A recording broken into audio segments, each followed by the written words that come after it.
Picture a vineyard at dusk. Oh, yeah. The day's intense heat has finally broken. It leaves behind this heavy, sweet scent of crushed grapes and cooling earth. Right, that classic kind of ancient agricultural setting. Exactly. The workers have all gone home. The vines are completely still. It looks incredibly peaceful, almost idyllic, you know? Sure. But if you look closer, something has fundamentally changed in the soil. A stone has been rolled away, not from a tomb, as you might expect in these narratives. Right, not a tomb. No, from a boundary line. A line drawn between two entirely different worlds of understanding. Wow. Okay. And now I want you to cut to a completely different scene. Centuries later, miles away. Picture a crowded room at midnight. So we're shifting gears entirely. Completely. The air is thick, stale. People are sitting on the floor, leaning against the walls, and they're holding these heavy oil lamps in their laps. Just waiting in the dark. Sitting in the dark, absolutely convinced they still have plenty of time. Meanwhile, these inevitable slow footsteps are approaching the heavy wooden door. That is terrifying. Right. Somewhere in the distance, spanning across the vineyard and that midnight room, a voice echoes through time, asking a very simple, very terrifying question. Which is? What do you think? Because everything, absolutely everything, depends on how that question is answered. Not just once, but across an entire lifetime of hearing it. Yeah. Welcome to Cracked Wide Open, where Bible mysteries aren't just explained, they're investigated like cold cases. And the case file we are opening today is, frankly, going to completely shatter the way we traditionally look at these ancient texts. Oh, absolutely. Today, we are launching an investigation into this massive structural framework proposed by Pastor Ivor Myers. Right. He delivered a series of sermons that present a premise so structurally staggering, it demands a total reevaluation of every familiar story you think you know. Yeah, staggering almost feels like an understatement here. I mean, look, if you're listening to this right now, you're probably familiar with parables. Oh, for sure. We all are. Right? We've all heard them. They are the bedrock of basic childhood religious instruction. You know the drill. Yeah. A parable is treated as this nice standalone story. A neat little moral lesson. Yeah. Exactly. Wrapped in some ancient agricultural metaphor. You get a story about a lost sheep, and the takeaway is a warm lesson about being found. Right. Or you get a story about seeds falling on different types of dirt, and you learn a little something about personal growth. They are treated as isolated incidents. Disconnected fables. Yeah. But Pastor Myers steps into this arena and asks a question that frankly blew my mind. Which is such a brilliant reframing. It is. What if every single parable you have ever heard isn't a separate, isolated moral lesson at all? Right. What if they aren't disconnected? What if they are actually fragments of one massive unfolding case? A mega parable. Yes, a mega parable. That is the exact theory we are examining today. Right. The proposition is that these are not separate, disjointed teachings meant for different occasions. Right. Rather, they form a single, incredibly unified timeline of human history and salvation. A timeline that begins at a literal crime scene in a perfect garden and ends in a final, unavoidable, catastrophic harvest. And we have to pause here to make sure everyone listening understands the stakes of this. Yeah, let's lay out the stakes, because they are absolutely massive. Right, because if this structural theory holds up, these parables instantly stop being symbolic behavioral guides. They aren't just nice little suggestions on how to be a good neighbor anymore. Exactly, or how to manage your finances. Instead, they transform into exact chronological coordinates. Chronological coordinates, I love that phrasing. They predict a terrifying, precise sequence of human rebellion, divine expansion, and a final judgment. Which means our job today isn't just to extract some moral platitude. No, not at all. We are no longer just asking what the stories mean in a vacuum. We are actively reconstructing a historical timeline to see exactly where the narrative is going. And more importantly, where we currently sit within it. Right. And to do that, to really build this board from scratch, we have to start at the inciting incident. We have to open the file at Matthew chapter 22 and verse 1. Okay, let's get into the file. Matthew chapter 22 and verse 1 introduces what is commonly known as the parable of the wedding feast. Right, a very famous one. The text explicitly says, "The kingdom of heaven is like unto a certain king, which made a marriage for his son." Right. Now, on the absolute surface level, you read that and think, okay, it is a wedding. People universally understand weddings. It's a celebration, a feast, two families coming together. Exactly. But Pastor Myers stops the tape right here. He doesn't let us coast past that word. No, he asks a deeply structural, almost forensic question. Why a wedding? Out of all the metaphors a king could use to describe his kingdom, what is the actual legal purpose of a marriage in this specific context? And finding the answer to that question is what immediately reframes the entire timeline we're about to explore. Okay, lay it out for us. Because, structurally speaking, the core purpose of a marriage is at-one-ment. Wait, like literally at 1 minute? Literally at-one-ment. Bringing two together. It is the legal and spiritual process of taking two entirely separate, distinct parties and making them one unbreakable union. Okay, I follow that. But when you place that concept within the context of this overarching historical narrative, a glaring issue emerges. Which is? You only need an at-one-ment of this extreme magnitude, initiated by a king, if there has been a prior catastrophic separation. Oh, wow. Or, if we're using the legal terms of this metaphor, there had to have been a divorce. Wait, a divorce? I mean, I need to push back on that slightly. Sure, go ahead. Because framing the entire history of humanity as a reaction to a divorce is a massive leap. It sounds like it, yeah. You are saying that this grand wedding feast in the New Testament only exists to fix a split that happened long before the invitations were ever sent out. That's exactly what I'm saying. So where is the legal basis for this split? Where on this timeline did humanity actually separate from the king? Well, to find the exact moment of that split, we have to leave the New Testament completely. Okay, where are we going? We have to rewind the timeline all the way back to the very first pages of the text. We have to go to the original scene of the crime. The Garden of Eden. Yes, the Garden of Eden. And this is where Pastor Myers introduces a truly fascinating psychological and historical profile of humanity. Okay, I'm intrigued. To explain Eden, he takes another famous parable, the parable of the prodigal son from the Gospel of Luke, and he overlays it onto the entire human race. Okay, let's unpack this carefully, because mapping the prodigal son onto Adam and Eve is entirely new territory for me. It is for most people. Usually the prodigal son is just a story about a rebellious young man making terrible life choices. Yeah. It's about personal regret. Right, the traditional view. You're saying it's actually a blueprint for the fall of man. Let's look at the mechanics of the story in Luke. The prodigal son is the younger son who approaches his father and demands his inheritance early. Right, he wants his cut. He says, "Give me the portion of goods that falleth to me." He then takes that wealth, leaves the father's house, travels into a far country, and wastes absolutely everything on riotous living. And hits absolute rock bottom. Exactly. He eventually finds himself in a pig pen, feeding swine, literally starving to death.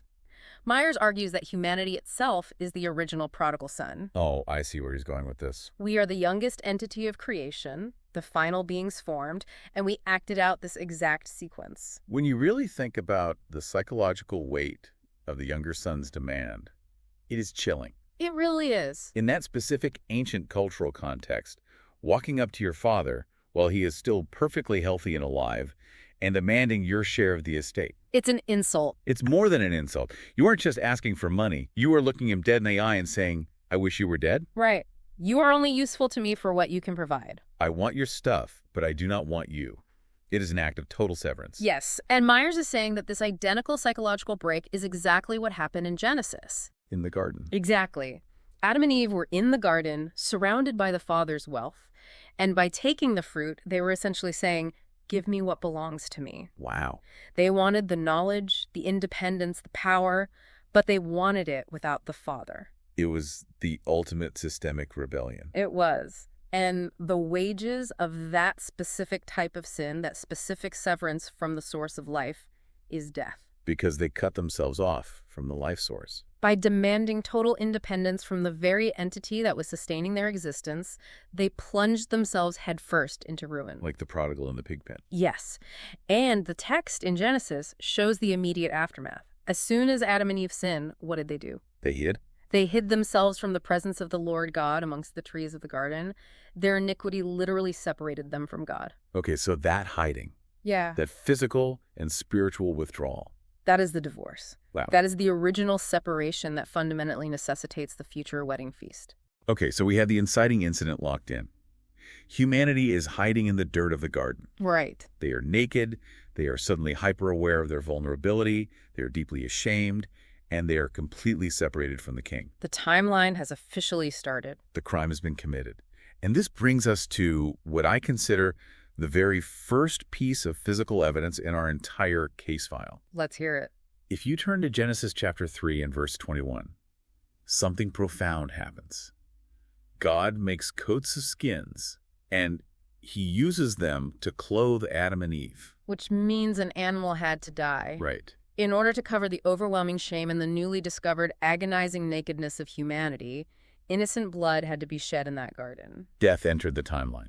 Yes, not as a punishment in this specific instance, but as a covering. I really want you, the listener, to sit with the visceral reality of that moment. Because we gloss over coats of skins like it's just a story about ancient tailoring. Like God just spun a wardrobe out of thin air? Exactly. But if we are looking at this through an investigative lens, these coats of skin are raw, physical evidence. It is a bloody ticket. A bloody ticket, that's a great way to put it. When investigators walk into a physical scene, they don't just look at motives, they look for the physical trace of the event. Forensic evidence. Adam and Eve had never seen death. They had never heard an animal cry out in pain. The sheer trauma of watching an innocent creature be slaughtered. It must have been horrifying. Feeling the warmth of its blood and then having its skin draped over their own shoulders. Yeah. The death of that animal was the very first terrifyingly tangible invitation to the future wedding feast. Issued right there in the dirt. Issued right there at the exact scene of the original separation. And structurally, that shedding of blood establishes a fundamental, unbending rule for this entire timeline moving forward. What's the rule? The rule is this: life comes through death. Coverage comes through sacrifice. Right. The animal's skin is a direct foreshadowing. It is the original prototype of the ultimate wedding garment. The wedding garment from the feast parable. Exactly. That garment will become the central, inescapable piece of evidence at the very end of this investigation. It represents the external robe of righteousness. Yes, that will absolutely be required to survive the final moments of the timeline. Okay, so the invitation has been issued, stamped in blood. But the suspect humanity has fled the scene. The prodigal has grabbed his bags and run off to the far country. Right. He's left the garden. So, what is the king's next move? Does he just sit in his pristine palace, write off the loss, and lock the gates? No, he does not. He initiates a massive, sustained search and rescue operation. Which is where we start to see the other parables acting not as random moral stories, but as a highly coordinated tracking effort across centuries. A tracking effort, I like that. Think about the parable of the lost sheep. A shepherd has 100 sheep, loses one, and he doesn't just cut his losses. No, he goes after it. He leaves the 99 in the wilderness to go actively hunt down the one that is lost until he finds it. Or consider the parable of the lost coin. A woman loses a piece of silver. She doesn't just wait for it to turn up. She tears the house apart. She lights a candle, she grabs a broom, she sweeps the house, and she seeks diligently until she recovers it. And Pastor Myers points out that this active seeking started immediately. It didn't wait for the New Testament. Right back in Genesis? God walking in the garden in the cool of the day, calling out, "Where art thou?" That was the very first sweep of the flashlight. Yes. That was a first active search operation. He was sweeping the house of the garden. He was looking for his lost coin, his lost sheep, his runaway prodigal. The target kept moving. The target is constantly evading. And as the target moves, the timeline accelerates and the scope widens. Okay, so where does the timeline take us next? To track the progression of this massive search operation, Pastor Myers moves the case board forward to the parable of the vineyard. This is in Matthew chapter 21, right? Yes, Matthew chapter 21. The parable states that a certain landowner plants a vineyard. He hedges it around, he digs a wine press in it, he builds a tower. He sets up a complete functioning system. Exactly. And then he lets it out to husbandmen, essentially, tenant farmers, before going into a far country. Okay. When the time of the fruit draws near, he sends his servants to these tenants to receive the fruits of the vineyard. Okay, let's ground this metaphor in historical reality. If we are mapping this vineyard onto the actual documented timeline of history, who exactly are these servants? Pastor Myers identifies these servants as the pre-exilic prophets. Well, hold on. Let's clarify that for the listener. Pre-exilic. We are talking about the era before the Babylonian Empire came in and wiped out Jerusalem, correct? That's right. Why does that specific, deeply chaotic era matter to this parable? It matters because it was an era defined by relentless divine communication and equally relentless human rejection. Ah, the push and pull. The servants represent figures like Abraham, Isaac, Jacob, and later prophets like Isaiah and Jeremiah. Okay, the big hitters. The landowner God is systematically sending his messengers to his covenant people. They are delivering the invitations to the wedding feast. They're trying to get the guests to come. They are attempting to collect the spiritual fruit of the covenant that was established. But when we look at how the suspects behave, how these tenant farmers react to the servants, the case file turns incredibly dark and violently chaotic. It escalates so quickly. The tenants don't just ignore the servants. They don't just politely decline the invitation and say, "No, thank you, we're rather busy this season." Not at all. The text in Matthew is brutally clear. It says, "The husbandman took his servants and beat one and killed another and stoned another." The escalation of violence is staggering. It represents a systematic, deeply entrenched, violent rejection of the king's authority. They think they own the place. Exactly. The tenants have convinced themselves that the vineyard is theirs, not the landowners. Right. And we see this precise historical rejection mirrored back in the parable of the wedding feast in Matthew chapter 22. Oh, how so? The king sends his servants to call those who are traditionally bidden to the wedding, and they outright refuse to come. They just say no. So he tries again. He sends other servants, saying, "Tell them which are bidden, behold, I have prepared my dinner, my oxen and my fatlings are killed, and all things are ready. Come unto the marriage." He's practically begging them. Everything is ready. And how do they respond? The text says they made light of it and went their ways. They made light of it. And we have to look at the alibis they provide, because this is where the sheer absurdity of human rebellion really shines through. The excuses are ridiculous. One suspect says, "I have bought a piece of ground, and I must needs go and see it." Another one says, "I have bought 5 yoke of oxen, and I go to prove them." It makes no logical sense. I mean, really. Yeah. Let's apply some basic common sense to these excuses. You are rejecting a direct royal command, an invitation from the sovereign king of the universe to attend the wedding of his son. So you can go look at dirt you already purchased. Right, you already bought the dirt. And who buys 5 teams of massive, expensive oxen without testing them first? I go to prove them. You already bought them. It's a complete lie. These are not polite regrets. This isn't just someone having a scheduling conflict. You are absolutely right. It is a calculated insult. It is active, escalating defiance against the established system. It's passive-aggressive, but on a cosmic scale. Yes. They are openly mocking the invitation. They are demonstrating that their mundane, earthly acquisitions hold far more value to them than an at-one-ment with the king. Wow. And it gets worse, because the parable says that the remnant, those who didn't just make lazy excuses, took his servants, entreated them spitefully, and slew them. There's that violence again. This isn't just a colorful story about ungrateful wedding guests. It is a meticulously accurate historical tracking of an entire nation's response to the prophet sent to save them. And Pastor Myers doesn't just theorize this connection. He anchors it directly to the historical record, doesn't he? He does. He explicitly links the violence in these parables to the historical account found in 2 Chronicles chapter 36 and verse 15. Let's hear it. The text there is almost a perfect mirror. It says, "And the Lord God of their fathers sent to them by his messengers, rising up betimes and sending because he had compassion on his people and on his dwelling place. So he's sitting them out of compassion. But they mocked the messengers of God and despised his words and misused his prophets until the wrath of the Lord arose against his people till there was no remedy." Till there was no remedy. Man, if you are an investigator flipping through a file, that is the most chilling phrase you can possibly read. It implies total system failure. Exactly. No remedy. It means the internal structure is completely broken. The rot has reached the foundation. The system cannot be salvaged in its current state.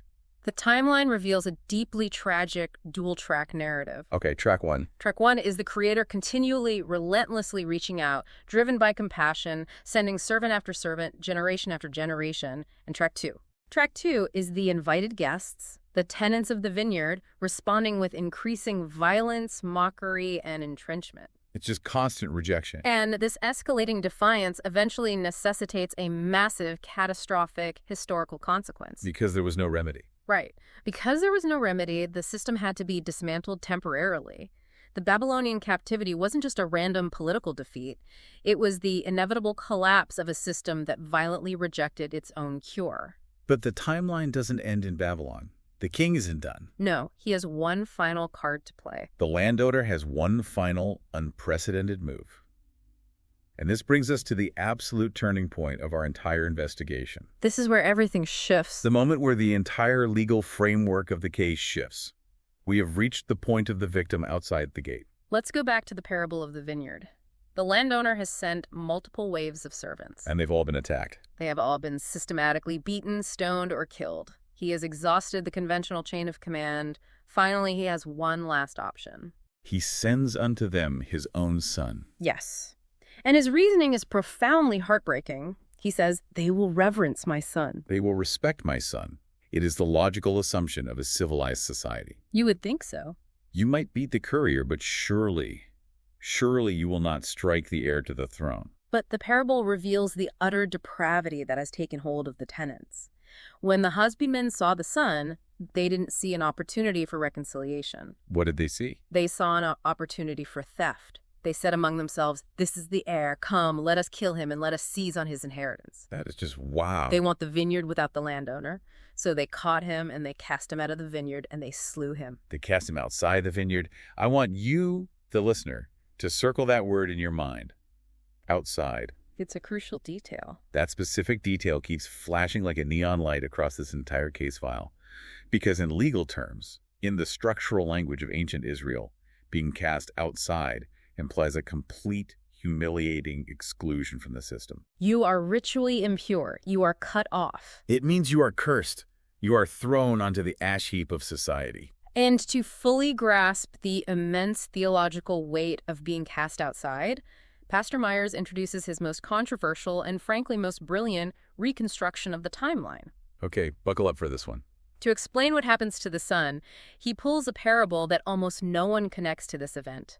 He takes us to Luke chapter 16, the famous story of the rich man and Lazarus. Okay, stop right here. Oh. Because if you grew up hearing this story, you know the absolute standard interpretation. Sure, everybody knows this one. Every traditional childhood class uses this as a straightforward moral warning about greed.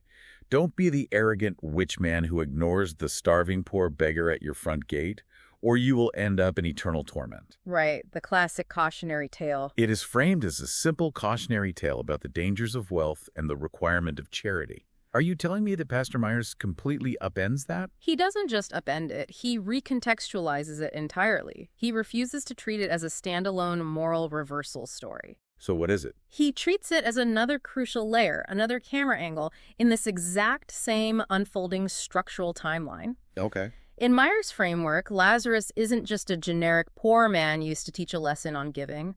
Lazarus is a highly specific, symbolic victim profile of Christ himself. Look, I have to push back on this. That is a massive theological leap. It sounds like a stretch at first, yes. You are taking a beggar covered in sores and turning him into the Messiah. That breaks almost every interpretive rule I've ever been taught. I know, but look at the text. How on earth does he justify taking a story about wealth disparity and turning it into a prophecy about the crucifixion? Where's the actual textual evidence for this? The evidence is in the highly specific details, the profiles of the characters involved. Let's look at the rich man first. Okay.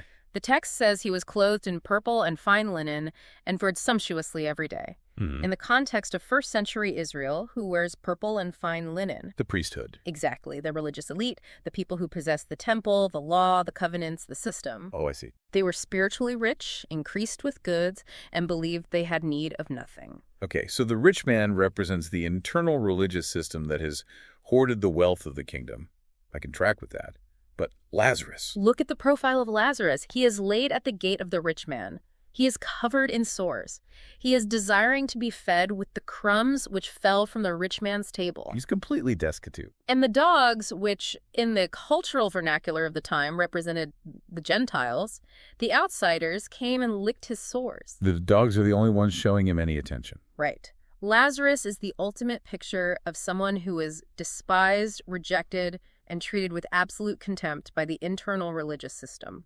Wow. He is Isaiah 53 brought to life, a man of sorrows, acquainted with grief, esteemed, stricken, smitten of God, and afflicted. Wow.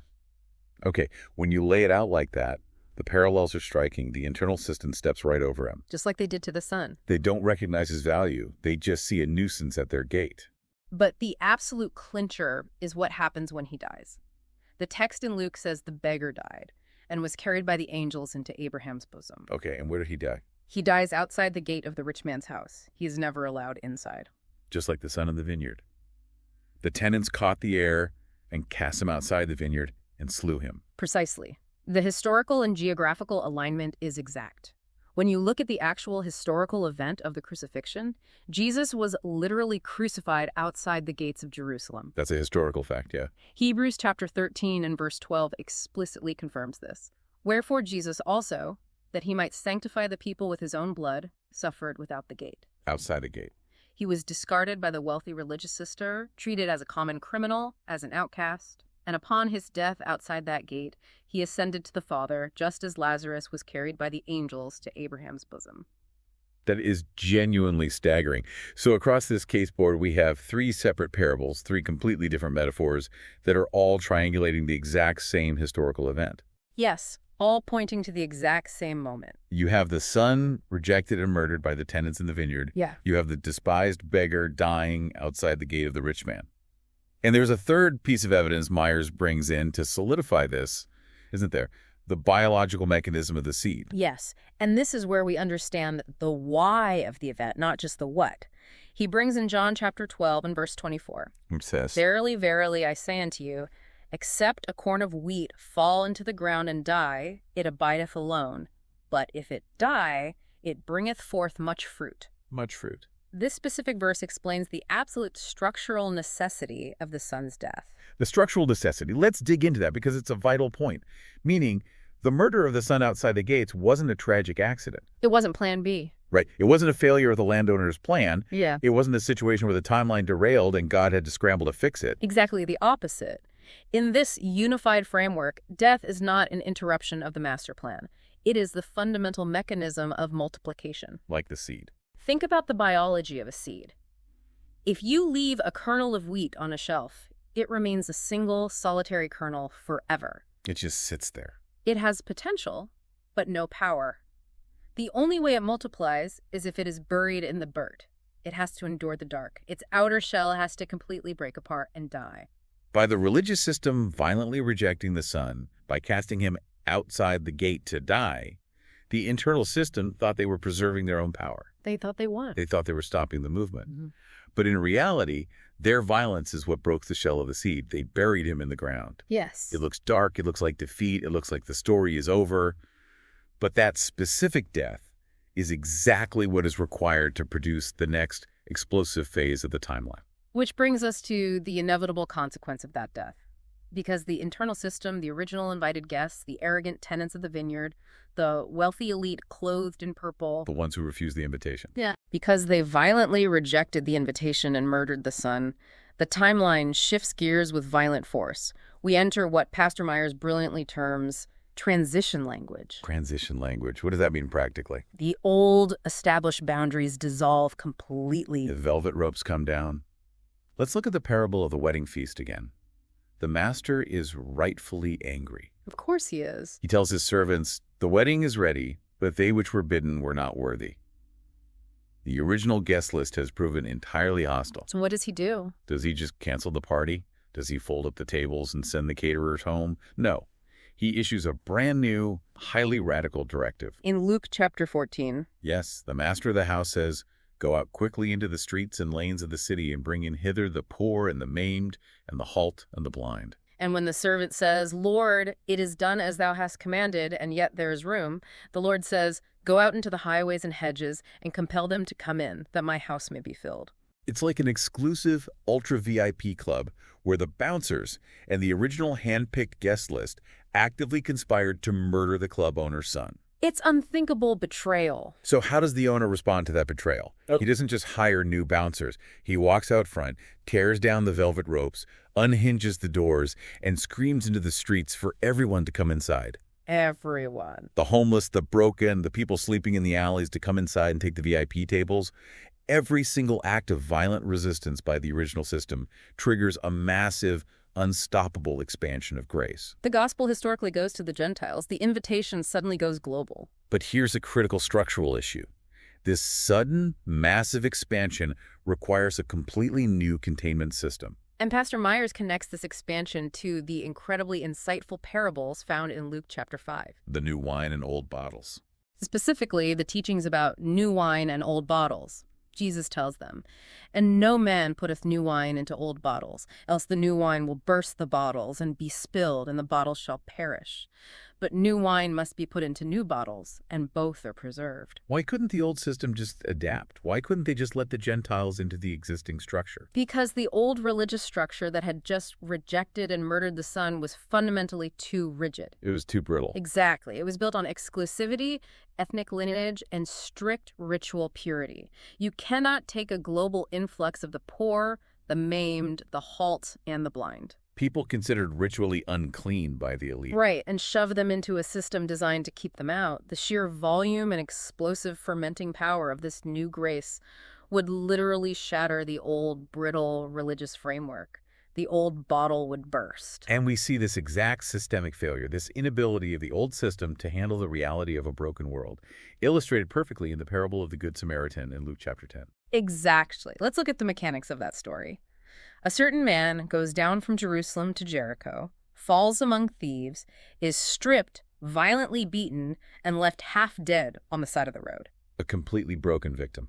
Now, who are the first two people to come down that road? A priest and a Levite, the absolute pinnacle of the internal established system, the guys wearing the purple and fine linen. And what do? The text explicitly notes that when they see him, they pass by on the other side. They cross the street. They literally cross the street to avoid him. They step completely over the wounded world. And if you're listening to this, you have to ask yourself why.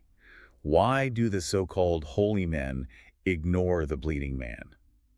It's not just because they're cruel. No, it's systemic. It's because their system is entirely rigid. Their system prioritizes ritual purity over actual human compassion. If that man is dead and the priest touches a corpse, he is ceremonially unclean. He can't perform his temple duties. Right. He can't perform his duties. His system has trained him that preserving his own holiness is more important than saving a life. The old bottles simply cannot hold the new wine of messy, bleeding, desperate humanity. But then the outsider arrives, a Samaritan. The enemy, basically. In the context of the time, Samaritans were despised. They were considered half-breeds, heretics, the dogs licking the sores. But it is the Samaritan who has compassion. He actually stops. He goes to the man, physically binds up his wounds, pours in oil and wine, the very elements of healing and spirit, sets him on his own beast, and brings him to an inn. So the outsider fulfills the actual will of the Father, while the polished insiders completely fail. And Jesus hammers this inversion of status home again in Luke chapter 18 with the incredibly pointed parable of the Pharisee and the tax collector. Oh, this one is so clear. Two men go up to the temple to pray. The Pharisee stands up, completely confident in his own righteousness, and essentially reads God his resume. Look at how great I am. He says, "God, I thank thee that I am not as other men are, extortioners, unjust, adulterers, or even as this publican. I fast twice in the week. I give tithes of all that I possess." He is the peak of human religious achievement. He checks every single box of the old system. While the tax collector, a man viewed as a traitor to his people and a systemic sinner, stands afar off. He won't even lift his eyes. He won't even lift his eyes toward heaven. He simply smites upon his breast and utters one agonizing plea: "God, be merciful to me, a sinner." And what is the verdict? The ultimate judge of the case file speaks. Jesus says, "I tell you, this man went down to his house justified rather than the other." The tax collector is justified. The Pharisee is not. Human perception of righteousness built on external performance is completely inverted by divine judgment, which looks at the internal condition. The velvet ropes are officially gone. The gates are open to anyone who will cry for mercy. But, and this is a massive but for our investigation, this incredible expansion creates a new, highly volatile, incredibly dangerous situation. It absolutely does, because when you throw the doors open to the streets, you lose control of the guest list. Right. You don't know who is coming in. In Matthew chapter 22, the text gives us a terrifying detail about the result of this expansion. It notes that those servants went out into the highways and gathered together all as many as they found, both bad and good. And the wedding was furnished with guests. I really want you to catch that phrase, both bad and good. The room is finally packed. The master's house is full. But the population inside that room is deeply, fundamentally compromised. It's in a mixed bag. And this plunges our investigation into the most agonizing, tension-filled phase of the entire timeline, the waiting period. The unseen growth and the delay. The timeline is shifted. The invitation has gone completely global. The wedding hall is filling up with people from every corner of the earth. But the final conclusive event hasn't actually happened yet. We are suspended in time. Pastor Myers unpacks the profound anxiety and purpose of this specific phase through two interconnected parables in Matthew chapter 13. The parable of the mustard seed and the intensely disturbing parable of the wheat and the tares. Let's look at the mustard seed first, because it perfectly illustrates the sheer, unmanageable scale of the expansion we just talked about. Yes, Jesus says the kingdom of heaven is like a grain of mustard seed, the least of all seeds. Hi. But when it is grown, it doesn't just become a bush, it becomes the greatest among herbs, and becometh a tree, so that the birds of the air come and lodge in the branches thereof. The growth is explosive, but crucially, it starts entirely invisible. It is buried in the ground exactly like the son who was cast outside the gate and placed in a tomb. That's exactly it. But from that buried, seemingly dead starting point, it grows into a massive, undeniable, sprawling structure that provides cover for the entire world. However, it is the parable right next to it, the wheat and the tares, that introduces the real, terrifying tension of this historical phase. Right, because massive growth means massive vulnerability. Walk us through the mechanics of the wheat and the tares. Jesus describes a scenario where a man sows good, pure seed in his field. But while men slept, while the field was vulnerable in the dark, his enemy came and deliberately sowed tares among the wheat and then vanished. It is an act of agricultural sabotage. And the text notes that it wasn't until the blades sprung up and actually brought forth fruit that the tares finally appeared. And this is terrifying from a forensic investigative standpoint, because tares aren't just your garden variety dandelion. No, we need to look at the actual biology. We have to look at the actual biology of what Jesus is referencing here. Yeah. Historically and agriculturally, the tares in this region are almost universally identified as Lolium temulentum, commonly known as bearded darnel. Darnel. And the insidious, incredibly deceptive thing about darnel is that in its early stages of growth, it looks exactly, completely identical to wheat. It is a master mimic. It is a biological imposter. It perfectly represents pseudo-Christianity. It is a highly deceptive counterfeit element that has successfully infiltrated the system. They look exactly the same. Think about it. The darnel shares the exact same soil as the wheat. It drinks the exact same rain. It absorbs the exact same sunlight. It exists in the exact same environment. It hears the exact same invitations. But it has an entirely different origin. Its root system is planted by the enemy. The field of the world is now heavily populated. It looks green and healthy from a distance, but underneath it is deeply mixed and fundamentally compromised. And let's not forget, darnel is dangerous. It often carries a symbiotic fungus. Oh, right, the toxicity. If a farmer accidentally harvests darnel, grinds it up with the wheat, and bakes it into bread, it is intoxicating, deeply nauseating, and can even be lethal. It poisons the system from within. That is horrifying. Now, the servants in the parable notice this infestation, and their reaction is the exact same reaction any logical investigator or any frustrated listener right now would have. They run to the master and ask, "Sir, didst not thou sow good seed in thy field?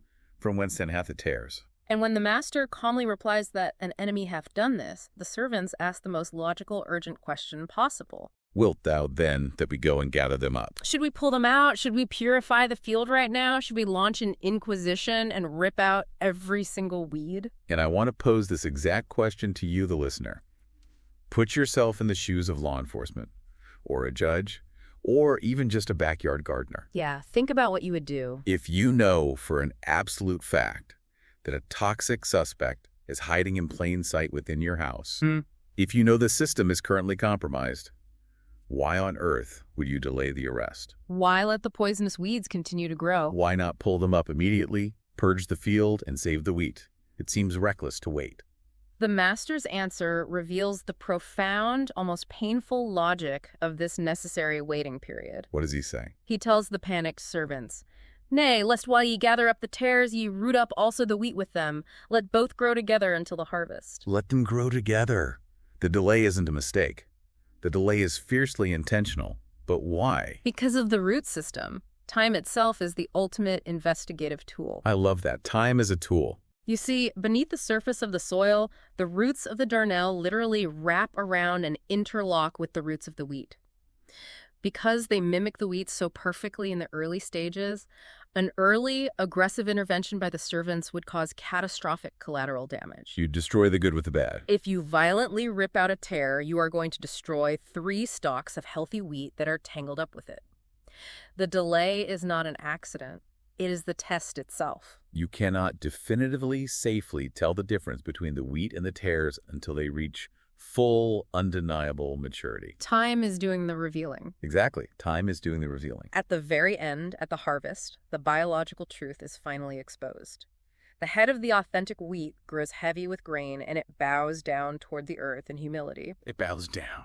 But the tare, the darnel, produces no valuable grain. It remains light, empty, and stands straight up in arrogance. The timeline inherently requires a delay to allow true character, true readiness, and true nature to fully manifest. But waiting is agonizing. The delay stretches everyone to their absolute limit, which brings our case file and the entire timeline of human history to its absolute, inevitable climax. The final moments. The midnight test and the final inspection. We are no longer dealing with invitations. We are no longer dealing with planting or unseen growth. The parables are now rapidly converging into a final, fixed, unchangeable endpoint of judgment and separation. The timeline moves directly into Matthew chapter 25, the parable of the 10 virgins. The narrative here is so stark. 10 virgins took their lamps and went forth to meet the bridegroom. 5 of them were wise and 5 were foolish. The foolish ones took their lamps, but they took no oil with them. The wise ones, however, took oil in their vessels with their lamps. And here is the critical defining detail that connects everything we've just talked about. Matthew 25 verse 5 says, "While the bridegroom tarried, they all slumbered and slept." There's that agonizing delay again. The waiting period. The master is still in the far country. The harvest hasn't happened. The bridegroom is tarrying. But then, at midnight, the darkest, quietest, most completely unexpected hour, a cry was made. "Behold, the bridegroom cometh. Go ye out to meet him." The sudden, shocking arrival, the long, exhausting delay is instantly over.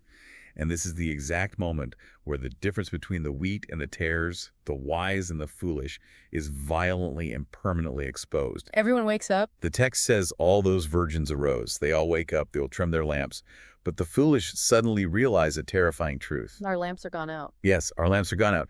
They lack the essential internal element, the oil, the spirit, the sustained connection required to survive the delay and illuminate the arrival. Then panic sets in. They scramble to buy oil, they run to the merchants, but time has run out. The investigative period is over. It's done. The text says, "And while they went to buy, the bridegroom came, and they that were ready went in with him to the marriage, and the door was shut." Let that sink in. The door was shut. Afterward, the other virgins finally arrive, beating on the door, saying, "Lord, Lord, open to us." But he answers with the most devastating phrase in the entire case file. "Verily I say unto you, I know you not." Think about the tragedy of that. It is the exact same group of people. They had the exact same expectation of the wedding. They both had lamps. They received the exact same initial invitation, but the delay did its job. The delay exposed who actually possessed the internal oil and who was just carrying an empty lamp for show. And this horrifying permanent separation brings us right back to where this entire investigation started. We are going full circle. It brings us full circle to the conclusion of Matthew chapter 22, the parable of the wedding feast. The timeline has caught up to itself. The servants have scoured the highways and hedges.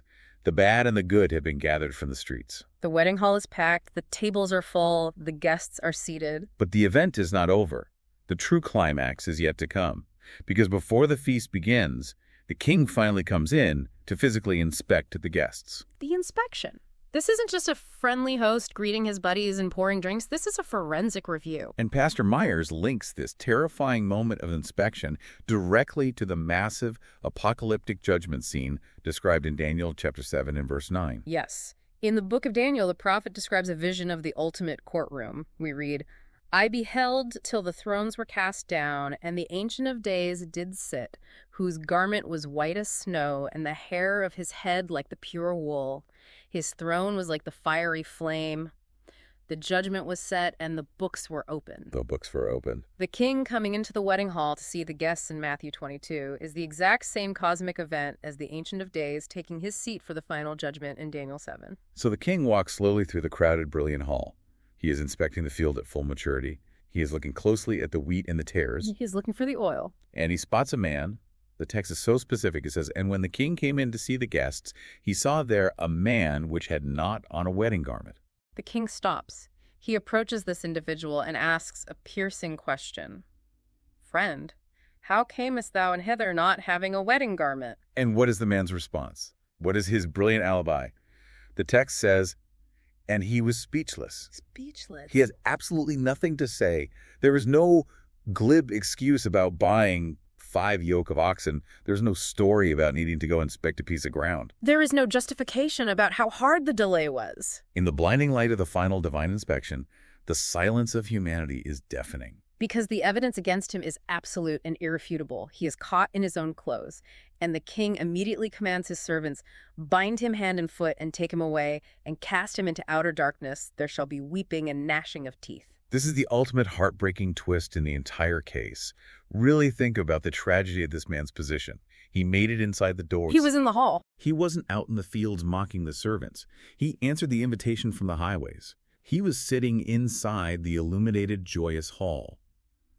But he is violently thrown out, not because of where he is physically sitting, but because of his internal spiritual condition. He lacks the ultimate forensic match. He doesn't have the required garment. And this is exactly where Pastor Myers brings the entire sprawling mega parable full circle, locking every single piece of historical evidence into place. We have to ask, what exactly is that missing wedding garment?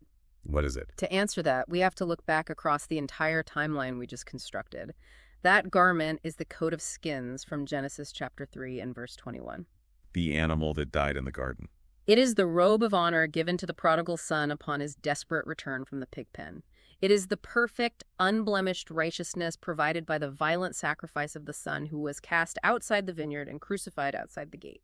The animal had to die in the dirt of Eden to provide a temporary physical covering for human shame. The son had to die outside the gates of Jerusalem to provide the eternal spiritual garment required for the wedding feast. And this reveals the ultimate truth of the final inspection. The judgment isn't about whether you received the invitation. Right. It isn't about whether you consider yourself a good person, or whether your name is on a church roll, or whether you are sitting in the banquet hall holding a lamp in your hand. So what is it about? It is entirely, exclusively about whether you are clothed in the righteousness provided by the sacrifice of the Son. The Ancient of Days looks at you and simply asks, are you trying to survive this timeline wearing your own filthy, inadequate clothes? Or are you wearing the garment that was purchased with his blood? It is absolutely incredible. When you finally step back from the details and look at the completed case board, the structure Pastor Myers has revealed is mind-bending in its precision. He really is. You no longer see scattered stories. You see the unified, relentless timeline of reality from start to finish. You see humanity's tragic fall in the garden, the divorce from the Creator, and the very first bloody promise of a covering. You track the escalating, violent rejection of the prophets through the brutal history of ancient Israel. You witness the ultimate crime. Murder of the Son outside the gates of the religious system. You see the resulting explosive global expansion as the velvet ropes fall and the invitation goes to the Gentiles in the highways and hedges. You see the intentional, agonizing, centuries-long delay designed specifically to test the deeply mixed field of the world, to separate the genuine wheat from the toxic darnel. And finally, you arrive at the inescapable midnight inspection where true identity, not just physical attendance, is ultimately judged. It fundamentally changes how you must read every single page of these texts moving forward. The parables are no longer isolated fables for children. They are a continuous, urgent, highly accurate tracking system of reality itself. And that is exactly why this matters to you, the listener. Because if this structural framework is accurate, if Pastor Myers is right, you aren't just listening to an investigation about an old case file in some dusty historical archive. You are standing inside the active timeline right now. These parables aren't just historical stories we are reading.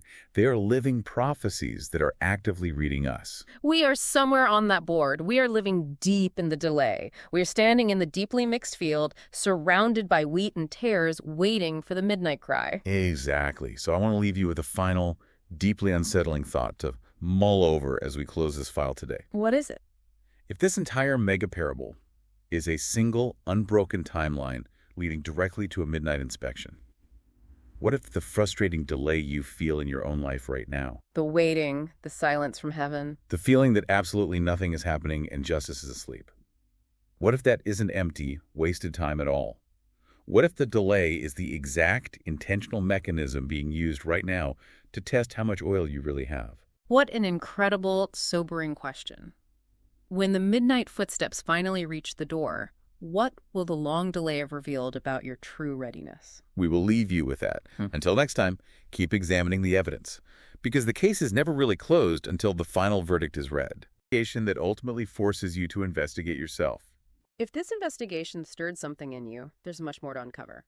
You can continue exploring these prophetic Bible mysteries through the sermons and studies on the Living Manna Online Church YouTube channel. Subscribe, share, and join the conversation as we continue following these biblical cold cases, because some of them are still speaking, and some of them are still cracking wide open.